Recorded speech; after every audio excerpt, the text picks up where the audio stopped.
Hey, bless y'all. It's Brother Dave here. Want to make a quick video. I'm pretty sure some of y'all saw a video last week that Elder Rufus put out with just a good testimony of a brother that came to the faith. Has been fellowshipping. Many of y'all in the ministry probably know him, Brother Brandon. This will be a similar video. I thought it was very, very important what Elder said. He said that Israel needs to hear more videos like this. One thing you know from here, and anybody that pays any attention to the community here, is we're very, very big on camaraderie. We're very, very big on it. And like I said, the video that Elder Rufus put out last week was just, the timing was excellent. And Israel, we need to hear more stories like that, as he stated in the video. So here it is, we got another one today. Brother Brandon, how long now has it been since you've been in the ministry of Straightway? What we talking about? Coming up on, I'll say about a year and a half. A year and a half. About August, September. Okay. September, I would say. Okay. And since Brother Brandon has been in the faith or in the ministries of Straightway, he has a similar story. And what I say is the hunger to get around fellowship, the hunger to get around his family. And you made some drastic changes in a year and a half, you know, and coming into the faith and coming into this ministry. You can name a few of them. I mean, you're talking about just a thing of nothing on Sunday, right? Talking about Christmas, head covering, pants, just the belief, you know what I mean? Just basically as much as we have seen in a year and a half of listening to Shepherd, just dropping off all of those stuff of what we thought was righteous and doing what he said is righteous. Right. I also say, okay, so when your first time was at the Hebrews and Negroes conference in Detroit, right? Yes, sir. What did you see there that made you say, you know what, this ministry is the way to go? What was it? I think the first thing I saw was just the strength, just the power of when y'all came through. It was totally different than the other, ones professing to be Hebrew Israelites, because we didn't know anything about Straightway necessarily, or we just thought, hey man, we're coming. There's a conference to learn more about who we are. But you can see a stark difference from y'all and from the other people. You know what I mean? Just how y'all walk through. Like I said, just the strength of it almost as if y'all walked in as if we own this, and we was in that big huge building. But how y'all walked around, it just seemed like yo, do they own this? Like who are they? You know what I mean? And it was just very intriguing to see how y'all came in and everyone else, where it's like, nah, there's a difference. And then of how everyone else treated y'all as well. You know what I mean? It's like, nah, you could tell, okay, yeah, you've been doing this for a while, I'm gonna say Hebrew Israelite, and you're selling your stuff or whatever, but when they came through, everybody got back, everybody else was like, yo, who are y'all? Right. And I remember when you first walked through, we were doing security, man, and everybody we kind of had the same look at Brother Brandon. He walked through, he was like, man, who in the world is that? You know what I mean? And if I remember right, you got baptized at the conference too. Shepherd baptized you at the conference. Yes, he did. We went down there. They had all the different lines, whoever wanted their name, get baptized with whatever name. And I guess the people didn't show up that was supposed to be there for the Hebrews and Negroes. And then Shepherd, he just jumped up and said, you know what, I'll baptize you, And Shepherd started doing it, and we got in the line. I went and got baptized with Shepherd, and that's when I saw, about 10, 15 minutes later, I saw you, the whole guys, brother, who's with Rashad. Brother Yashar, yep. Yeah, the guy that's with him, I saw he was receiving the Holy Spirit. Yep. And I remember all y'all was around, and Elder Rufus and you and Rob, and I did not know what was going on, and that's when I was looking at y'all when it was over there, and Shepherd came over there and he was receiving the Holy Spirit, and I was like, yo, whatever is going on, I need to know more about that. You need to know more about it. Wow. So let me ask you this: when you were done at that conference, just by your footsteps, man, just by your footwork, where were you living at the time? We was in basically Savannah, Georgia. Savannah, Georgia. And if I remember right, we went through this story a few times, but it's good for the people to hear. You knew that at that point, okay, I need to be around that, as you already stated. And what was your first encounter? What was your first reach out or to saying, you know, I need to do what I need to do to get around this ministry? So got back from the conference. The next Shabbat came through, but we didn't know what to do. It was an emptiness almost on that Shabbat, because it's like, okay, yeah, you know, Shepherd says, you know, we don't do nothing on Sunday. That's the pagan, you know, day. But it's like, what do we do on Shabbat? Is it, you know, can I microwave this? Can I? So there was a lot of questions of that day, and we just basically just sitting in the house, just like quiet, like we, you know what I mean? Don't be talking so much. Like, just focus on Yahweh, you know. So, but I could tell with my Isha that it was some direction. She's like, okay, I'm following you doing this, but like it looks like that you don't even know what you're doing, kind of. So it made me be like, yo, I need to get around some people who know what they're doing, so I can learn this. You know what I mean? So that went on for about, I would say, like that went on for that Shabbat, and then that's when I like started reaching out to straightways. Me and her got online, looked up Google, and we started looking at where the closest straightways that's near us. Because I'm like, man, we can't drive to Tennessee from day in and day out. Like, you know, we can't do that. So that's when we looked online. We saw straightway South Carolina, and we just kind of like, man, that's only like 2-3 hours away from us. We could easily like drive down there. Right. So you reached out to straightway South Carolina. Yeah, we done some research, tried to get a number, and we just couldn't find anything. Like it was just kind of like, yo, what is going on here? And it made you like, you know, man, you know, they legit, you know what I mean? Because like, why can't you find this? You know, why can't you get in contact with it? So we were looking and we couldn't find anything. So finally, we saw Georgia. We saw that. We called Elder Becker. We called the number behind Pastor, and he said, "So where y'all at?" And I was like, "Well, we're in Savannah." You know, and he said, "Okay, so I guess the closest one would be for y'all would be, how far are you from Larry, Georgia?" You know, and I'm like, "Oh, that's about 6-7 hours away." And he said, "Okay, well, I'm gonna get in contact with Elder," and he talked with Elder, and then we was able to get there. But the whole time, I'm like, straightway South Carolina down the street, about 2.5 hours away instead of 6 hours. Mind you, my family just coming into this. Money is tight, the whole 9 yards. So it's just kind of like, yo. How long were you reaching out to straightway South Carolina? I would say, because my first visit with Elder was probably like that mid-August. It was mid-August, and we got back from the Hebrews to Negroes like July 11th. So for those couple of weeks, we was trying to get in contact with straightway South Carolina. We was trying to get in contact, like, we want to go down here because it's so close. Plus, I have the VA hospitals down there.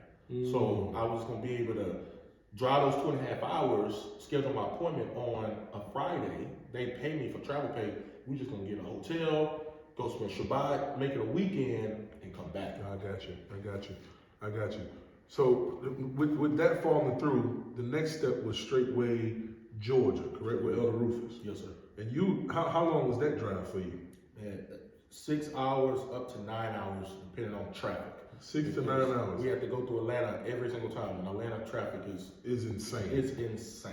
And you drove that weekly? Done that week. We was going every week for a while, and we started doing every other week. But it was always literally no more than 2 weeks where we was driving literally back and forth to straightway Georgia. And we done that for months, for a very long time. Wow.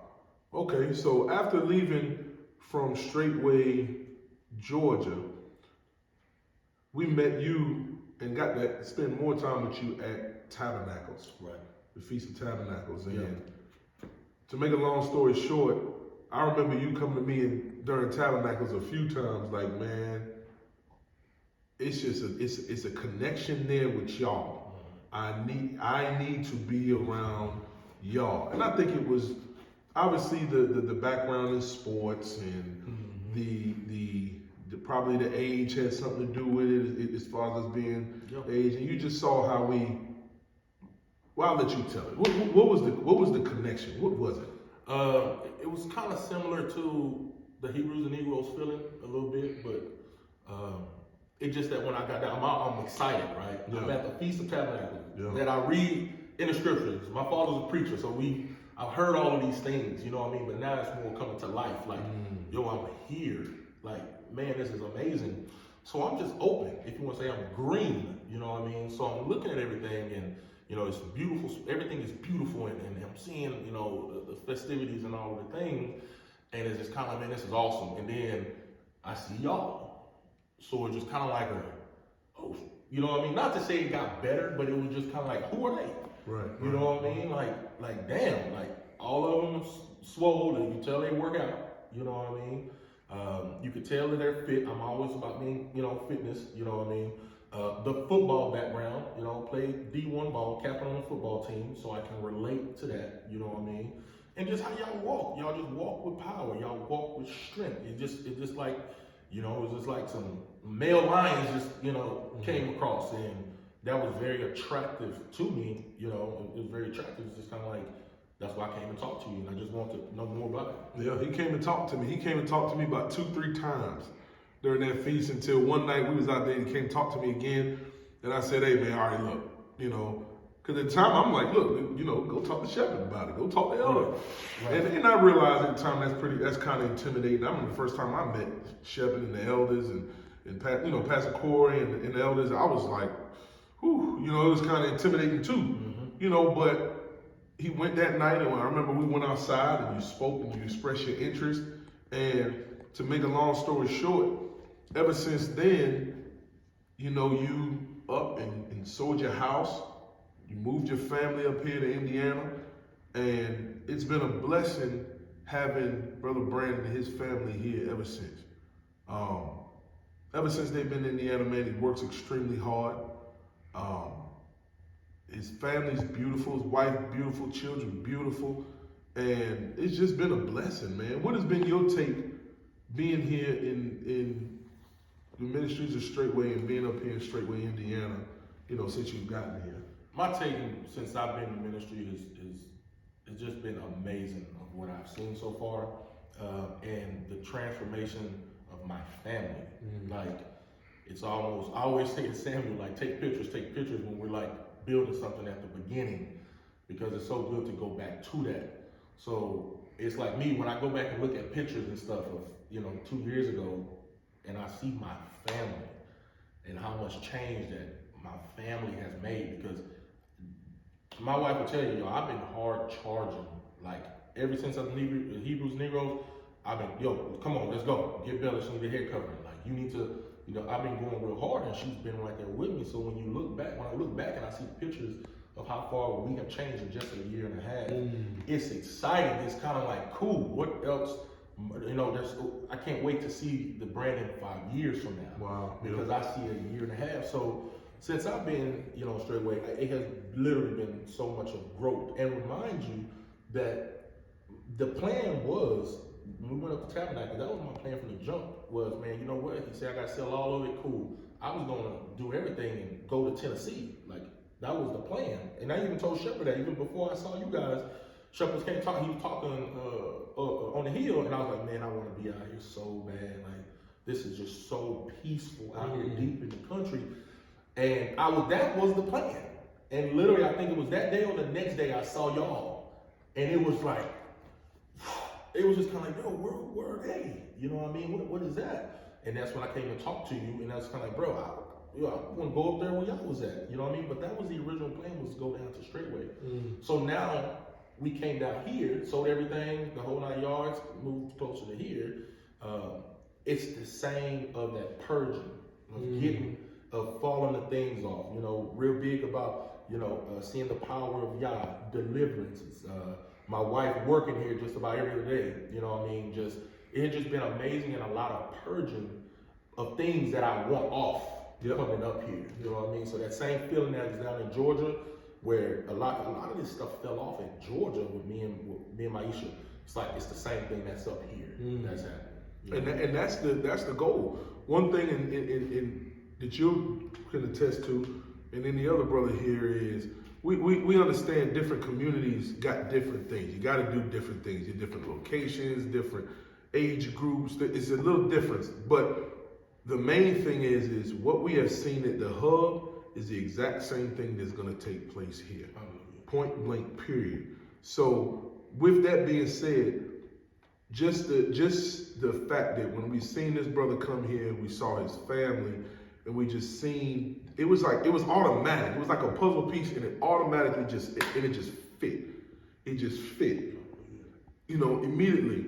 And obviously we go through the growing pains, right? Like anybody, we go through the growing pains of you're learning a new brother, you're learning a new sister, you're learning children, so you go through growing pains, but you realize that you need those growing pains because they don't do nothing but make you stronger. Right. You gotta have tough meetings. You gotta have certain things because they do nothing but make you stronger. So, like I said, man, it's just another beautiful testimony, man, that we could just see, like he said, man, we're excited to see, hey, where's y'all gonna have us in 3 years, 5 years from now? A lot of work is getting done around here, getting this land ready for the saints of the Most High Yah. And it's just been a blessing ever since, man. Brandon, it's been a blessing having you here and looking forward to growing and getting you some gray hair in there too, because I'm tired of getting all the gray hair. This is crazy. But hey, it was worth it. I would say the grinding of, I know the whole thing didn't work out, with the South Carolina, even though we was trying to, get there, and just falling short with that whole situation, it has been time coming. Like, I'm glad that I'm here. Even though we had to go through that grind of driving 6+ hours back and forth, staying in tents and stuff like that, it was worth it that I'm here where I'm at right now. Because where would I be, let's say, if that route did go? I'm glad that we're right here. Here's my last question. Why is it so hard, do you think? Here's a quick answer. For everybody, for folk that say they want this, to do what you did, to do what I did, to do what Brother Samuel, what Brother Rob. And literally, many times in this video, you've talked about selling it all. Many times in this video, you've talked about just giving it all up. You sold your house, you sold possessions, you sold everything to make the necessary change. And you are another testimony of it working and it continuing to work and seeing growth and seeing the joy and seeing the peace. Why is it that you had to do that? Shepherd was the start of it, and all the other elders. And why is it that everybody had to do this, and the ones that have done it are seeing the benefit in it, right? Why is it that you had to do this, but you got other people out here that think that they can half-step this thing or that? Why is that? I don't know. I've had some personal time with Yahweh where I've said, like, I am a piece of shit. Like, I've seen me. And I've seen all the headaches of the decisions that I've made, and I hurt my family, where it's like, bro, I can't do this. Like, I don't know what I'm doing. This is in Christianity, if you want to say. But I don't know what I'm doing, and I need your help.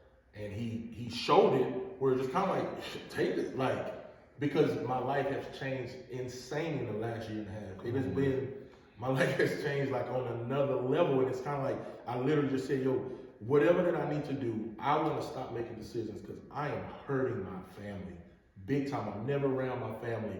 I'm not around my children. Me and Isha, we were just about done before the Hebrews and Negroes. We was teetering. We was teetering, like she wasn't gonna even come to it. You know what I mean? That's how close we were just gonna be. Like that it was almost over. So I think that I cried to the Most High Yahweh, and I said, I know what I am, and can you change this? I just want to put it on you. And after I've done that, it has been easy. So it's like, man, some possessions, a house, a car. Okay, I had all that stuff, and I was just, I hated my life. So what's the point? I got money in the bank, but me and Isha won't get along. I'll never see my children. I can see there's a distance that's going with them. They're real close to her, but they're not close to me. So, hey, after seeing that and just giving to him, I'm like, yo, I know I'm not. Can you take over? Now that he's taken over, like, have all of this. What is it to me? It means nothing. And now that he took over, it's a pillar of strength. No doubt about it. I love you. Man, love you, brother. Man, love you. Love you, man. Good getting out. And like Elder Rufus said last week, we need more stories like this. We need more testimonies like this. So it was a good idea to put this out. Thank you, Shepherd. Thank you, Elder. Bless y'all. Bless you.